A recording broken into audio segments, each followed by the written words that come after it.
Welcome to Catch Ya Outdoors. I'm your host, Captain Rob Modies. Contact email catchaoutdoors@gmail.com. The website's catchaoutdoors.com. Facebook page is Catch Ya Outdoors. Got a couple of books available on Amazon Kindle. Thanks much to everyone that's purchased both. Bridge to Paradise and What I Know About Fishing Southwest Florida. Now working on number 3. Hard to believe. Yes, it's so. I mean, really. Really. Today's episode is number 30. That's also hard to believe. Random Thoughts, Part 3. Yes, there's a 1 and a 2. You can go back and review. This is usually when I can't decide what to do, and I have a whole bunch of ideas, and I go, we'll just do a little bit of each one. So, Random Thoughts, it usually winds up being a great deal of fishing, so hang in there. And other things. Well, whatever. Just a note here, you can go to the website, catchaoutdoors.com, and find a list of all those previous podcasts and listen to them directly here. There. I guess it's there, actually. At the bottom of the list, there'll be an upcoming podcast, unless I change my mind, which not usually, but it's fun being my own boss. I can actually control this any way I like. Also, by no means did last week's podcast say don't become a captain or a fishing guide. I got lots of email. Thank you. Thank you, guys and gals.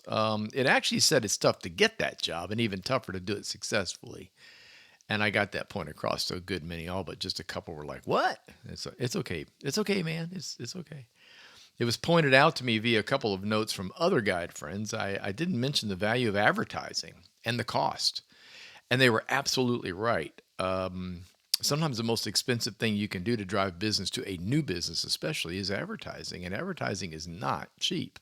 Most people look at Facebook and Instagram because it's free and it's easy. But the reality is Facebook and Instagram targets only your people. It doesn't really target too far out that unless one of your kind folks shares it out onto their site, et cetera, or somebody, some big name likes it and picks it up, then yeah, it can be really good. But the majority of posts, if you're going fishing and you're posting pictures of your fish on Facebook every day, most of the people that see this are your friends, not the wild world. And the only way to get it out into the world is advertising, and advertising ain't cheap. So yes, got to put that in your budget too. Sorry to break that to you. Today's topic, or should I say topics, Random Thoughts Part 3 is going to be in several pieces. So here we go. It's April. It's the middle of April. Hope you got your taxes done. Well, they're due. Actually, you get 3 extra days because of Easter this year. You don't have to try to fight your way through the huge cut off at the 15th. So I guess that's good news, huh? Yeah, this year you had till the 18th. So, of course, that'll be gone by the time you listen to this. Better get on it. Random thought number 1. We live in a really beautiful place. I was like out and about this week, doing a bit of driving around, down to the beaches, out along US 1 and along A1A, and just looking around and thinking, man, it's April and it's so pretty now. All the leaves on the trees have come back out. Yes, we lose leaves on some of our trees, not all of them, but a good many. But they're starting to come out. Palm trees are like full, never-ending horizon of a sunrise in the morning and sunsets in the evening, if you don't mind driving just slightly across Broward County to the Everglades. Wow, there's some spectacular sunsets over the Everglades, really and truly. It's easily as good as anything I saw over the Gulf of Mexico, minus the green flash. Yes, there's a green flash. I've seen it twice, possibly 3 times out of the corner of the eye, but at least twice. So if you have no idea what I'm talking about, go on the web, look up green flash. It's a phenomenon that happens over the Gulf of Mexico. Everything's got to be perfect. Water's got to be really calm, generally. Skies have got to be fairly clear. Sun goes down, and what they believe it is, it's basically the light breaking through the surface of the Gulf of Mexico as it goes over the horizon, and it literally creates a prism effect of a green flash. And it's pretty spectacular when it happens. We're surrounded by water. Well, yeah, actually we are here, more or less. We got the glades on one side. That's water. It's a river of grass. We've got the ocean, and then down below us here we have Florida Bay and the Florida Keys, and more Atlantic Ocean as it wraps around the state of Florida. I can't complain. We live in a place where people spend thousands of dollars to visit for a week or two. And every now and then when things are difficult and weird and I'm going, gosh, I really want to go somewhere. I don't like this place. I hardly ever say that, but it does happen. You get tired of the heat sometimes and you want to get out from under it. But then you look around and you see a couple walking the beach and you realize that they're paying 270, 280, $300 a night for a hotel for a week. Wow.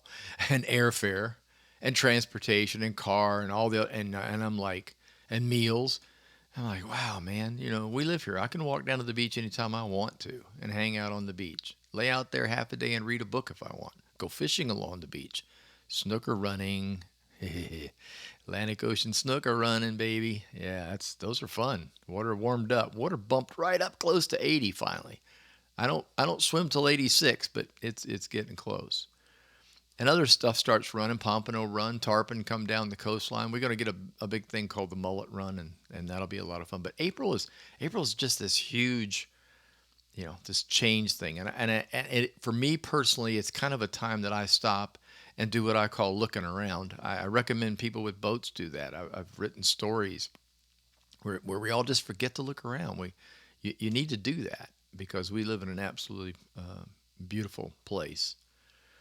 Um, Fishing, random thought. Oh yeah. The perfect fishing day is far and few between. I know it sounds like when I was guiding, I fished probably 300 days a year. Some of those were doubles, so I don't know how many times a year I fished. It was a lot, and but I enjoyed it. I mean, being a guide, as I mentioned last week, is a very tough thing, but I still enjoyed it. But the perfect fishing day is really, really rare. It just is, and it conjures up stories in the back of your mind. Those of you that fish that are never going to go away and are being retold over and over again ad nauseum. It depends on who you're talking to. A friend of mine up in Kentucky caught a tarpon while trout fishing with a popping cork and managed to land it at the boat. One of only two that I can ever remember being landed after being caught on extremely light tackle. But it happened. And so every time we're together, that story seems to come up. The more drinking, the more likely it's going to come up because it was a phenomenal event. It really was. The giant hammerhead shark that ate a giant, it's escaped my mind now. Black drum. Yeah, yeah. Yeah, that's what happens when you tell a story too many times.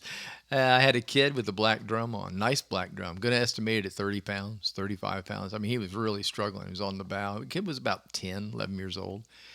And dad was behind him, helping him hold like the butt of the rod. And the kid was bringing up, we had a run up every year over on the Gulf Coast. You have a run of black drum out in the Gulf. Not very deep, 20 feet of water, 20, 25 feet of water. It muds the surface. So when you're out there, you just cruise along. All of a sudden, you see this bizarre mud in the water, and it's not from runoff, it's not rain, it's not from it just because the water's green, and it's like, what is that? Well, what that is black drum, and they love to cruise the bottom. They're primarily munchers, bottom feeders, if you will. They're going after shrimp and crabs and stuff like that. Well, they'll mud the bottom, especially the big ones, big schools of big ones. So the kid had one on, and we got it within sight, which is probably 8 or 9 feet below the water, and a hammerhead shark came out from under the boat. Well, I'm sure he wasn't sitting there, but he came from that direction and ate the black drum in one bite. And I don't think that little boy, he's probably still not over it. He screamed. I mean, he screamed out loud. Dad saw it, of course. I didn't. I was by the console and looked over in time to see the tail. I heard the snap of the line, and that's all it was. He hit it, and there was a bang, and that was it. Didn't break the rod, which is a miracle, and the little guy didn't let go of the rod, which is a miracle. But that little guy, I would imagine that was probably 15 years ago now, which would make him about 25 years old. I can guarantee you that fishing story is still being told, and it will be for a long. I mean, come on, little kid from the Midwest has his fish eaten by a hammerhead shark. That's what I love about fishing. We have all these little stories that we will tell over and over and over again, and that's what makes fishing so cool. I've learned that there's timing is everything in fishing. I've often said this: there's no luck in fishing. Um, well, okay, I'll give you this. You can wear your lucky hat, your lucky shirt, lucky scarf, lucky bandana, whatever it is you happen to have, by all means. Whatever helps you in the mental game of fishing, and believe me, game fishing, mental fishing is definitely there, or the mental game of fishing is definitely there. But whatever helps you, go for it. I have a hat. I love my hat. I dread it when I lose one because I have to start over and put the good karma back on a new hat. That's awful, but it happens. The if the luck's not working, which it won't, then it comes to the skill of fishing, and that's where I get back to saying timing is kind of everything. It's important to have the right tides, right winds, right day, weather. There's just so many little pieces that go into making that crazy good fishing day. If all else fails, it's time to go to the books, videos, TV, YouTube, whatever helps you gather information to help you gain that experience that you need. I realize that a lot of people aren't fishing guides. I'm not anymore. And I don't spend the time on the water that I used to. And I do the same thing that every other person that fishes occasionally, once a week, twice a week, once a month. Oh my goodness. I hope not, but that may be the case. Then you have to rely on fishing reports and listening to what other people are doing to try to get an idea of where to go and what to do when you finally get out there on the water. And it's hard. It's really really hard. So my random thought is timing is important. Luck doesn't play a huge part, but if it helps you, by all means, do it. And if you're struggling, break out the books, break out the videos, and look at the fishing reports and try to get a grip on it. Get more experience that way if it's at all possible. See, I told you this was going toward fishing. Still is. Beach fishing is best. Ooh, okay, that's arguable. I know, I know.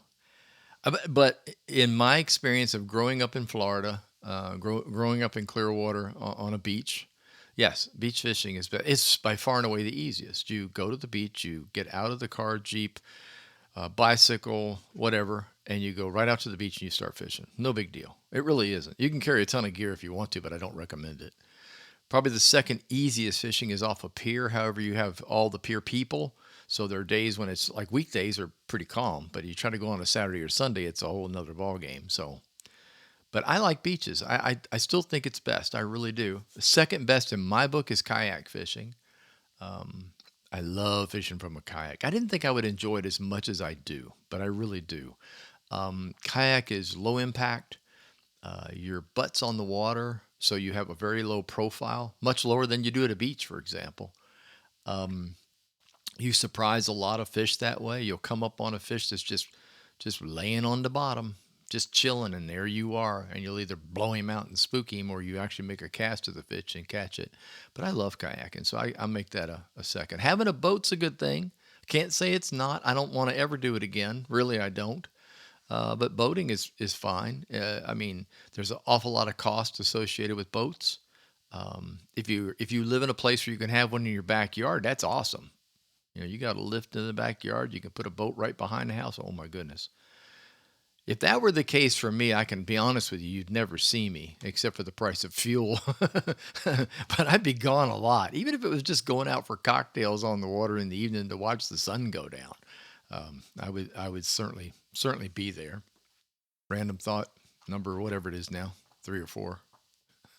I'm gonna lose count, so it doesn't make any difference. Um, Spend some time at a tiki bar.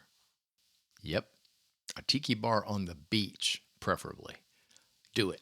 Just do it. If you have to drive to get to one, do it. If you're vacationing, be sure to do it while you're on vacation. It doesn't matter if you drink alcohol or not. It doesn't. You can order an iced tea, order a glass of water, order whatever your favorite pop is. Just do it that way. Frozen concoctions, virgin frozen concoctions are available at every bar. You can have, I personally, I'm about pina coladas with a dark rum on top. That to me, that's a beach tiki bar drink. So I'm not talking about going to the tiki bar and you have a beer or you have a martini. You can do that. But you need to also order a beachy drink. And all you got to do is ask the bartender what their beach special is. What do you have? And they'll, like, what do you serve on a coconut? That's really what you're looking for. Have fun. It's fun to go to for me, going to the beach tiki bar is fun because there's always somebody at the bar who strikes up a conversation who's not from around here. And they're dying for information. So it's easy to have a conversation with them because they suddenly realize you live here and you know where all the good places are. And you can start sharing that information with them. They eventually find out that you are a quote retired fishing guide, and the conversation gets, well, you guessed it, right back to fishing again. So, but visit a tiki bar. It's certainly worth it, and have a tacky tiki bar drink. One of my random thoughts for today will probably become a full podcast, and it could be next week if I don't think of anything else, or I've got notes written down. But this particular thing, uh, for me, is a big deal now that I'm away from being a guide and that I can actually travel Florida on weekdays, weekends, whenever I want. Quite frankly, whenever I can break my wife away from her job. Um, Go inland every so often and see Florida. Okay, so that's the random advice, if you will. Go inland and see Florida. There's a lot of Florida between the beaches. Florida is often thought of as coastline. So we have the Gulf of Mexico, the Panhandle, which of course is still the Gulf, the Florida Keys, which is partially Florida Bay, and the Atlantic Ocean. And then of course the Atlantic side all the way up to Jacksonville. And most people think of Florida in those that's how they think of Florida. It's like I'm going to whatever beach it might be. Think of that. I mean, there's like 1,200, 1,500 miles of shoreline around here. Um, you know, a lot of beach to cover. However, there's about 1,900 times that in the interior. And interior gets ignored except for maybe Orlando. If you got kids, you've done the Disney World thing for sure. Well, not for sure you're going to one way or another. But you have all this interior these interior places. And one thing that I like about the interior of Florida are the spring states, the states that have the natural springs in them. Lake County and north all the way up in the very center of the state, where the Crystal River starts and dumps out toward the Gulf of Mexico, Homosassa Springs, up in those areas, and then even further inland than that. And they are incredible to visit. They're incredible to hike around. Honestly, I just don't think there's anything better than others standing on a beach. I mean, I love a beach, love sand in my toes, or is it toes in my sand? Something like that, however the song goes. Everybody there goes, yeah, we've heard that song 1,000 times. Anyway, the interior of Florida is gorgeous.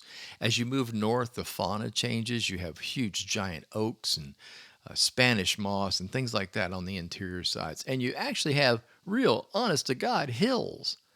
No, they're not mountains, they're hills. Where the Bach Singing Tower is in Lake Wales, Florida, is one of the highest points in Florida. There's this ridge that runs down the middle of Florida. It's beautiful. It's gorgeous to drive around. You have huge orange groves. Um, it's just something that I think most Floridians. So if you're listening to this and you live here, you've missed it. You really are. It's a great place to visit. One recent trip. Not well, it wasn't really recent. It feels like it was recent. Was to the Three Sister Springs in Citrus County. Three Sister Springs is a cutoff spring near the Crystal River area, and you can literally be dropped off in front of it on one of the guide boats, or your own if you have it, but the guide boats will take you there. You put on your mask and snorkel and you swim up the creek into the Three Sister Springs area. It is one of the most beautiful, breathtaking things you've ever done. If you like snorkeling and swimming and you want to be in like crystal clear water, with turtles and manatees and fish and all kinds of things around you. That's a spectacular thing to do. So just a recommendation, get out there and give it a try. It really is very, very beautiful. Back to fishing. Tarpon fishing has begun on the west coast of Florida. Well, it's always going on in the Florida Keys, so we'll talk about that in a minute. The west coast of Florida has migrating tarpon. Tarpon, they have residential tarpon. They have what I call backwater tarpon that hang out there year round. They're small, smallish, still an absolute ton of fun. Those of you familiar with ladyfish, it's a ladyfish on steroids. They'll be, small. They'll be 14, 15, 16 inches up to 45 inches in length, a really big one. They grow up there. They tend to hang out in those waters in the wintertime as they mature and they grow and they eat more and they get larger. And eventually they join the roving schools of tarpon off of the Gulf Coast shores. These tarpon come up out of the Keys. This time of year, start migrating north as the weather warms. Actually, I'm not so sure. I've never been real sure about whether I felt it was warming or whether it was just actually the sun stays up longer days. And I think that both play a part in tarpon. Speaking from experience, not scientific here, just from observation. But usually around March, they'll start marching north, no pun intended, and I'll hear the first reports will happen for me down south around off of Marco and Naples. You'll hear the guides down there. They'll show a picture or two. Look what we got, and a full-size adult tarpon got hooked. Usually while they were out doing something else, they were out in the Gulf on a rock pile, a wreck, 30, 40 feet of water, and they were grouper snapper fishing, and bam, they get a nice tarpon. That's a sign that they're about 2 to 3 weeks out from the Fort Myers Beach, Bonita Beach area. And then they move up, and it's still not real clear on why they congregate in that area south of Sanibel, off the Sanibel boot heel, if you will. You got the Sanibel shaped like a boot, so off the heel you have a high concentration of tarpon in that area. Again, observation tells me that it has to do with trapping bait. We get an absolute ton of threadfin herrings at that time of year there, and they congregate in mass schools, and tarpon love them. They just absolutely love them. Filet mignon. And all they got to do is open their mouth and swim through them pretty much. That's how many there are. And I think the tarpon stay there for a while. I think just the food is abundant. There's no reason to leave. There's no reason to go anywhere else. So they can be caught from the shoreline, literally from the beach, off of Fort Myers Beach and south, Bonita Beach, and all the southern beaches of Sanibel. And then kayak is fun if you get the right weather, of course. Boating is sensational. And the concentration for me was always in 7 or 8 feet of water or 25 to 30 feet of water. There didn't seem to be a lot going on in between there. You'd see one roll every now and then, but the higher concentration of tarpon were in a little deeper water off the coastline, not very far out, and then right up at the coastline, right off the beaches in 7, 8 feet of water. A lot of it depended on water quality and color. Tarpon, I had better luck with tarpon in water that wasn't real clear. I liked it to be a little bit cloudy or a little colored, and then you would do better. And again, sort of like the black drum I mentioned earlier, looking for muds was really important with tarpon. When you get inshore and you start to see disturbance in the water, milkiness, that's usually tarpon in the spring, working close to the bottom or just swimming because they're so large. Their tails kick up the mud. So best bait is threadfin herrings. You don't have to throw a net. You can use a thing called a sabiki rig, which is a long piece of fishing line that has about 6 tiny little hooks hanging off of it. You stick a weight on the bottom of the sabiki. You put it on a regular rod, tie it to fishing line, drop it down to the bottom, and bounce it a few times. If there's threadfin herring anywhere nearby, they'll hit it. So will Spanish mackerel and snapper. They love to break those things off, so be aware of that. You need several sabiki rigs if you're going to try to get bait that way. But thready seem to really work, and there's nothing more exciting. I mean, there really isn't. The first time you hook one and it comes screaming out of the water and it's as big as you, it's just, I can't begin to tell you what it's like. That first 30 seconds is probably one of the most amazing things you'll ever do while fishing. Okay, more fishing. By special request. I know, I had like 7 or 8 notes this past week. Do more fishing. Well, I mean, come on, y'all. I like talking about other stuff too, but I will do this since it's random thoughts. I like the snook fish and I like the redfish, especially from a kayak. Sea trout, yeah, as a draw, as a not a drawback. That's the wrong word. As a bounce back. I mean, see, there's nothing wrong with sea trout, and there's plenty of them right now. So by all means, go after them if you can. And if you got family, you want put dinner on the plate on the West Coast, you're going to kind of have to go with trout because a lot of areas the snook and the reds are closed. So, but my favorite thing outside of all that are jacks. And I think jacks are one of the most highly underrated fish. And that's what I want to talk about for a second. Jacks have been just maligned, and it's not nice. They are a fantastic game fish. They will outpull the other two, the red and the snook, without question. They're not quite as bad as a snook as far as the bushes are concerned, but they will do it to you. They'll run into the bushes when caught. I'll put an 8 to 10 pound jack up against most other fish that folks go after on both the west and east coast. I love jack fishing. The Crevalle jack, I'll give you the whole name there so you can look it up. In the Florida Keys, they get huge. They get huge on the Gulf Coast. I can't really remember. I'm trying to remember. The largest one that I ever weighed on a boga was 20 pounds, 21 and a smidge on a 30-pound boga grip. And that was a whole lot of jack. And it broke the rod tip, but he still managed to get it in. It was caught in the Caloosahatchee River. They're big ones in the river, really big. You go all the way up to the I-75 area, the Orange River, I-75, the Trestle, up in that area. There's some monster jacks up there. There are some really huge jacks in Estero Bay, too. However, they're very, very close, typically close, to the beach. So inside of New Pass, Big Carlos Pass, kind of like that. I like sight fishing them. I like going after jacks when they are schooled up. Back in the day when I was guiding in the northern end of Estero Bay, when you start to get up to where it's no longer a bay and just turns into like feeder creeks, runs up toward Moolock Creek and those areas, Horseshoe Keys, Rocky Bay. There's a bunch of areas up there.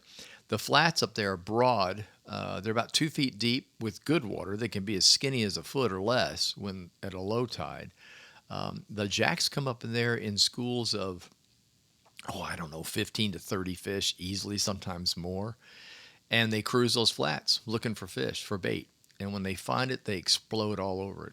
And it's impossible to miss.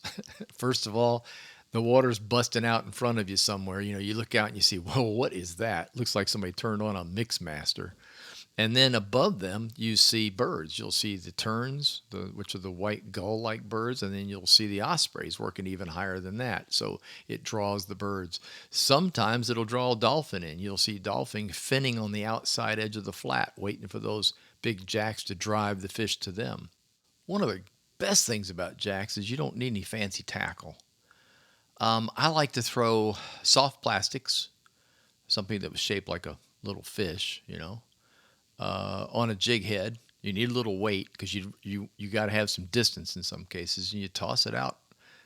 And you don't have to be horribly accurate. It's nice if you can throw, like if you see moving jacks, they'll be at a point.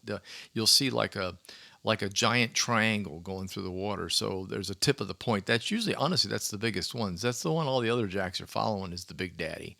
If you can lead them and manage to get that sucker hooked, that's going to be a party, but that doesn't always happen. The good news is you can throw in the middle of jacks and get a hookup. I also fished a lot of amateur anglers, new anglers to Florida, and I would use a popping cork. Take a cork, put a jig on the end of it, and put an artificial shrimp on, either a gulp or tie on a DOA shrimp, and throw that right in the middle of them and then pop that cork like crazy. So basically they would think that the fish, their friends, are smashing the surface, chasing, and they'd see that shrimp and attack it. That thing worked like a charm. So nothing real fancy to get the action going. But one thing's clear, when you get hooked up, you're going to know it. That's the best thing about a jack. And they will stay in the area for hours. You don't have to worry about it, petering out or quitting or having to go hunt somewhere else. You can do it till you get tired of it. Back to those fishing stories, my friend Salty Cracker and I, man, we spent a whole afternoon chasing one school in the north end of Estero Bay. I don't know how many we caught. I really don't. I just know that most everything we threw at them, they ate. And they were all pretty good size. The smaller ones were probably 3 or 4 pounds, and we caught several that were in the 6 to 8 pound range. So, don't malign the jack. Yeah, go after it when you can. They're a great sport fish. They really are. They're great. Last random thought. Get you some stone crabs. All right. By the time you listen to this, it's almost over. Stone crab season runs from the middle of October, October 15th through May 1st. I'd like to make that clear. It does not end on May 1st. It doesn't end on midnight of April 30th. It actually goes to through May 1 and ends midnight on the 1st. So technically it's closed on the 2nd. Does that make sense? Sure. So get you some. They're fresh. Best place in the world if you're on the West Coast is head down to Everglades City and down in that area. Pincher's Crab Shack is notoriously good at getting fresh stone crabs up in the Fort Myers area and north of that, of course. On our coast, most anywhere, we get them right out of the Florida Keys daily. So just about any of your seafood shops on the East Coast, I'm partial to Sea Salt Seafood is the name of the place. They always have fresh ones. But it's over at the end of the month. It's not that they couldn't be sold if they already have them. The problem is they don't keep, that you don't freeze them. They're cooked. They're already cooked. So when you get them, you take them home, you crack them, and you dip them in the delicious mustard sauce and have at it. So the window is closing. And you've got, by the time you listen to this, you'll have just barely 2 weeks. So get yourself some stone crabs. It's a local harvest. It's a renewable harvest. It's very interesting. The crabs are not killed to take the claws. This is very rare. The claws are broken off. They have to be of a certain size. The crab is released, and guess what? Grows the claw back. Plentiful this year. It's been a very good year for stone crab. And you know, if you haven't had it, it's a delicacy. It ain't cheap. I'm not going to kid you. It's expensive. Crazy. $30-something, $39, $40 a pound right now, which means you get about 6 claws. But if you have not tried it, you really should. I'm a crab fan. I love blue crab, Dungeness, and of course Alaskan Kings, things like that. But there's really, in my opinion, nothing finer than stone crab. So grab you some. Thank you so much for listening. I appreciate you taking the time to tune in. If you enjoyed the podcast, please tell a friend and share it on social media. Catch You Outdoors, hosted by Anchor and available via Spotify and Apple Podcast. Our Facebook page is Catch You Outdoors. Website, catchyoutdoors.com. Until next time, get outdoors and enjoy.